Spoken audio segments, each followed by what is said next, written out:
कारगिल मिलेगा। इसका मतलब ये रहा कारगिल, ये जगह कौन सा हो गया? कारगिल। मिल गया ना कारगिल।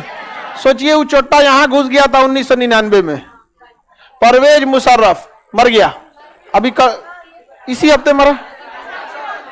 हाँ, दुबई में मर गया, कोई बात नहीं हुआ, मर गया होगा वहां पे। अपने देश के प्रधानमंत्री का नहीं हुआ, नवाज शरीफ को हटा के खुद सत्ता में बैठ गया था। समझ में आ गया कि नहीं गया? राजनीतिक पार्टी शुरू करना चाहता था, नौटंकी हुआ, मर गया, यहाँ पे गया काम से।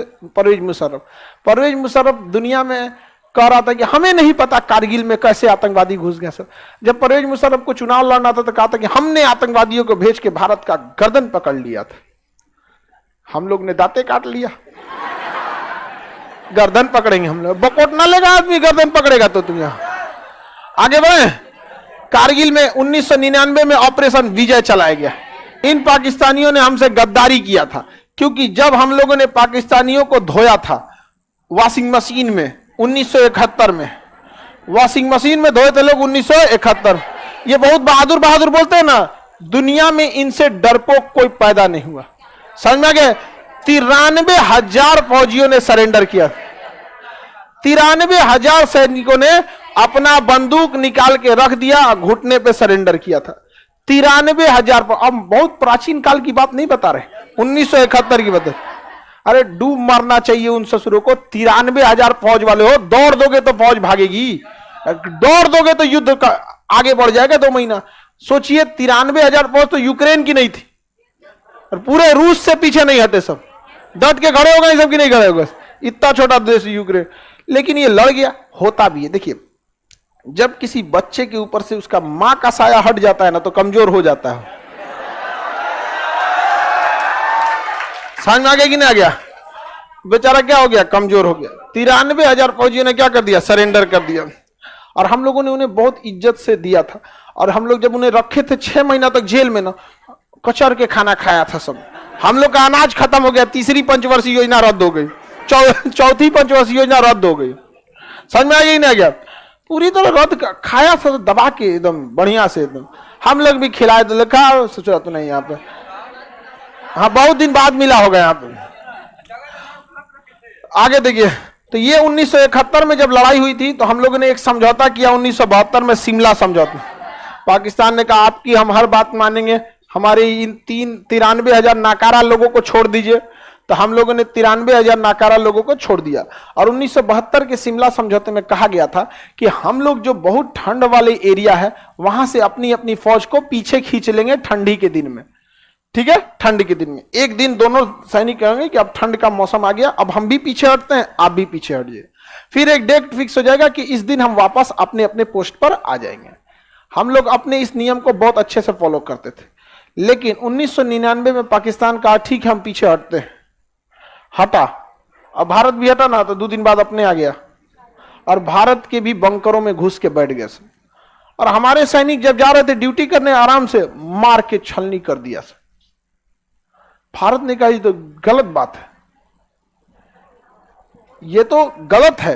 तो जिन्ना ने कहा कि पैदाइश गलत है पाकिस्तान, तो लोग कैसे अच्छे हो सकते। तो यहां पर भारत को मजबूरन बहुत समझाना पड़ा था कि ये गलत हो रहा है। तो नवाज शरीफ जो थे वो फोन किए अटल बिहारी वाजपेयी नवाज शरीफ को कि आपके यहां से ऐसे ऐसे घुसपैठ हुई है। तो नवाज शरीफ कह रहे हैं कि हमको पता नहीं है, क्योंकि सेना ने इनको बताया नहीं था। परवेज मुशर्रफ तो सेनापति था, उसी के बाद हटाया उस नवाज शरीफ को। अब क्या हो गया, नवाज शरीफ को अटल बिहारी वाजपेयी खूब अच्छा से सुना दिए, क्योंकि ठीक है तब आपको पता नहीं है, पता चल जाएगा यहाँ पे। और नवाज शरीफ तोप का गोला चल रहा था। कोई आतंकवादी तोप लेके घूमता है? आतंकवादी बंदूक लेके ना घूमेगा। अब कहिए कि हेलीकॉप्टर से हमला करने आए थे जो आतंकवादी थे, जो हेलीकॉप्टर आतंकवादी के पास सेना रहता है कहां से? बम्बार्डमेंट करने लगे सब पाकिस्तान वाले। और हम लोग फंस चुके थे, क्योंकि पहाड़ों पे चढ़ के लड़ाई करना बहुत मुश्किल होता है। वो खड़ी ढाल थी ऐसे, वो देखते थे सब पाकिस्तानी और बोलते थे सब कि थोड़ा और ऊपर आ जा। जब हम लोग थोड़ा और ऊपर आ जाते ना, पत्थर ढकेल देते थे। बहुत सारे फौजी शहीद हो गए, उसके कम हुए। रीजन क्या था, हाइट पे कोई भी रहेगा तो फायदा होगा, लेकिन उसको लगता था कि वो जीत जाएगा। इसी में विक्रम बत्रा, जिनके मूवी बनी है शेर साहब, मूवी बनी है ना कैप्टन विक्रम बत्रा, तो वो अलग अलग जगहों पे कब्जा करते करते, बहुत सारी पहाड़ियां थी कारगिल की, उन सब पहाड़ियों पे हमला करने के लिए 1999 में ऑपरेशन विजय चलाया गया। और ऑपरेशन विजय में सबसे ज्यादा तोप चलाई गई थी, बोफोर्स तोप। जिस बोफोर्स तोप पर आरोप लगा था कि घोटाला हुआ है, ये हुआ, ऐसा हुआ, इसका निशाना ठीक नहीं है, पिन पॉइंट निशाना मारती थी बोफोर्स तोप, और धो दिया पाकिस्तान वालों को। पाकिस्तान के प्रधानमंत्री मुशर्रफ, ये नवाज शरीफ चले गए भागे भागे अमेरिका, महाराज हमको छुड़वा दीजिए, बहुत मार रहा है भारत, समझौता करा दीजिए, समझौता करा दीजिए। तो उन्होंने क्लिंटन साहब ने फोन किया अटल बिहारी वाजपेयी को कि देखिए ऐसा ऐसा बात है। तो उन्होंने कहा कि चोट्टा को पता नहीं है कि उसकी सेना घुस गई है, आप उसकी पैरवी करने बैठे हैं। तो इन्होंने कहा था कि मतलब पाकिस्तान 98 में एटमी परीक्षण कर चुका है, आप भी एटमी परीक्षण कर दिए। अटल बिहारी वाजपेयी को आया गुस्सा, कहे कि देखिए आधा भारत खो देगा, अगर दोनों में परमाणु हमला होता है तो भारत लगभग आधा भारत खो देगा, लेकिन पाकिस्तान कंप्लीटली गायब हो जाएगा, हम तैयार हैं इसके लिए, बोल दीजिए उसको। तो उन्होंने कहा, नवाज शरीफ से कहा कि जा बेटा चल जाओ, घर चल जाओ, कुछ नहीं हो सकता, जाओ जाओ, भेज दो जी, जहाज टिकट करा दो, पैसा है कि नहीं, कहा टिकट भर का तो है, हम निकल जाए, टिकट भर का पैसा भेज दिया। पाकिस्तान तुर्की में राहत मदद सामग्री भेजे जा रहा है, किस चीज से पता है, पैसेंजर जहाज से। अरे चोट्टा कहीं का, सामान ढोने वाला कार्गो जहाज अलग होता है, खैर उसमें ज्यादा सामान अट जाता है, भेजने के लिए भी तो रहना चाहिए ज्यादा से। पैसेंजर जहाज में अटैची ब्रीफकेस ये सब ना अटता है, उसमें कितना सामान अटता है पैसेंजर, उसकी इंजन की पावर कम होता है, आदमी को लेकर। अब सवारी गाड़ी ढोने वाली ट्रेन का इंजन कमजोर होता है, उतना मजबूत नहीं होता। अब मालगाड़ी का इंजन वैक 12 घींच ले जाएगा पूरा। पैसेंजर गाड़ी से भेजे, हाँ हम भी सामान भेजे, लीजिए, किसी को चूरन चाहिए, पुदीन हरा लाए हैं, चोट लग गया बाम लगा लो, बाम बाम लगा, पट्टी लगा, पट्टी से जरूरत नहीं। हालांकि पाकिस्तान चाहता तो अच्छा हेल्प कर सकता है, क्योंकि उसको एक्सपीरियंस है, डेली बम फूटते रहते हैं, कैसा मलहम पट्टी कैसी जरूरत होती है उसको आदत है, हम लोग को उतना आदत नहीं है। हम लोग से अगर कोई कहे कि त्योहार का मैनेजमेंट करना है, तो हम लोग को पता हर 3 महीना पे कोनो बड़का त्योहार चलिए आता है तो हम लोग को वो एक्सपीरियंस नहीं है।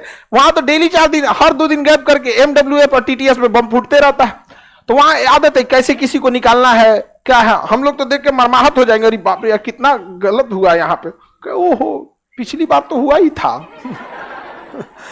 तो पाकिस्तान को हम लोग धोए थे 1999 किस युद्ध में,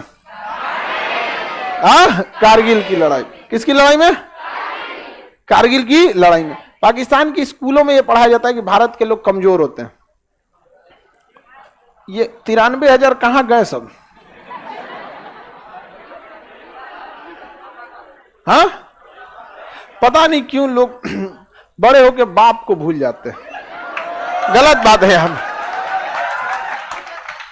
कमजोर होते हैं हम लोग। हाँ 13 दिन का पैसा बचल है। 1999 में जो कारगिल लड़ाई हुई थी, उसको जीतने के लिए एयरफोर्स ने बम्बार्डमेंट किया था, सेना चढ़ाई की थी, नौसेना ने कांड कर दिया था।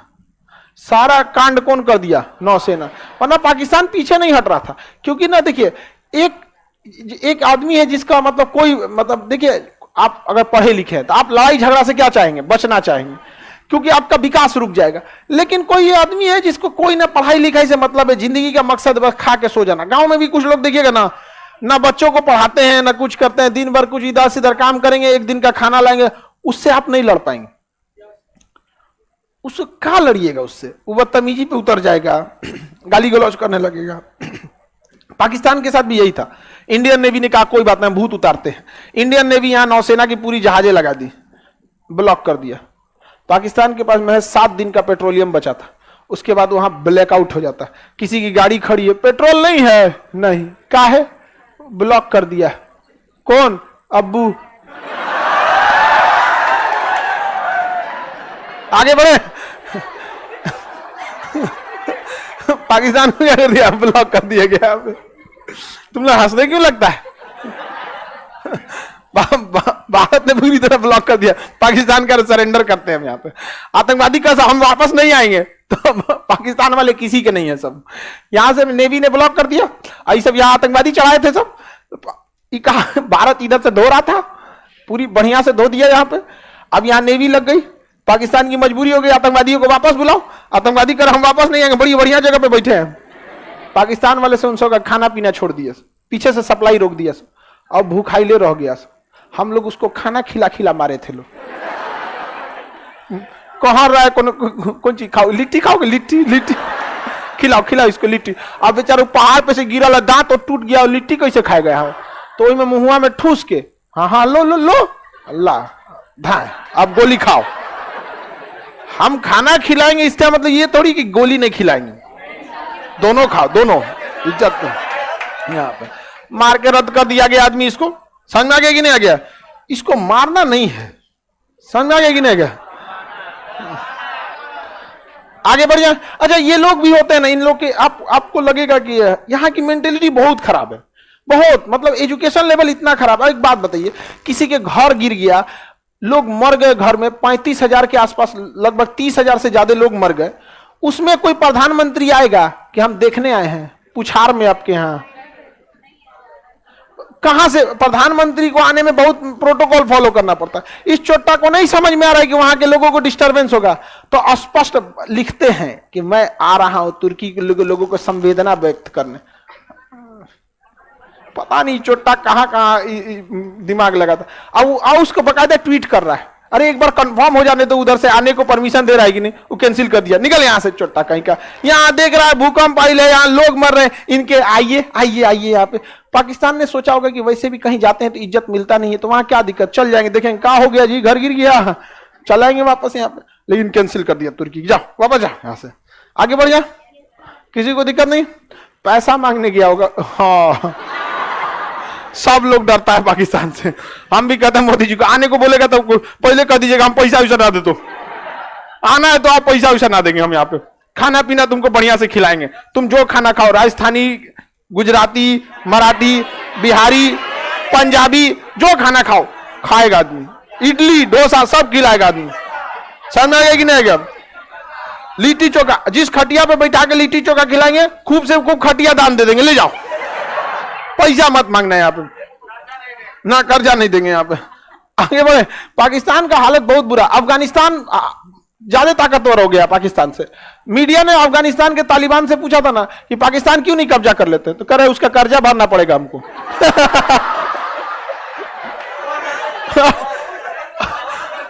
सोचिए, अफगानिस्तान जैसे जहां पर तालिबान का कब्जा है, जिन लोगों को कोई एक्सपीरियंस नहीं है देश कैसे चलाया जाता है, उसने भी मदद भेजा तुर्की को। तालिबान ने तुर्की को मदद भेजा, पूरी दुनिया सुन रही यार ये सब भी कैसे भेज दिया सब मदद यहाँ पे। लेकिन उन लोग जब हुआ, जब अफगानिस्तान पे तालिबान का कब्जा हुआ 2021 में, तो उनके पास गेहूं नहीं था, भारत ने गेहूं भेजा था। खैर अच्छी बात है, किसी को भी, चाहे तालिबान हो या कुछ भी हो, मानवता वाला काम करे तो चलो भैया अच्छी बात है, किसी की मदद कर रहे हो। उससे पूछा, कहा कि हम तो कब्जा करने करिए ले, लेकिन कर्जवा लोग हमसे मांगने लगेंगे। कितना समझदार निकला बताइए, देवता निकला ही तो। आगे बढ़े, देखिए ये आगे बढ़ जाते हैं तो कारगिल की लड़ाई समझ में आ गया कि नहीं आ गया?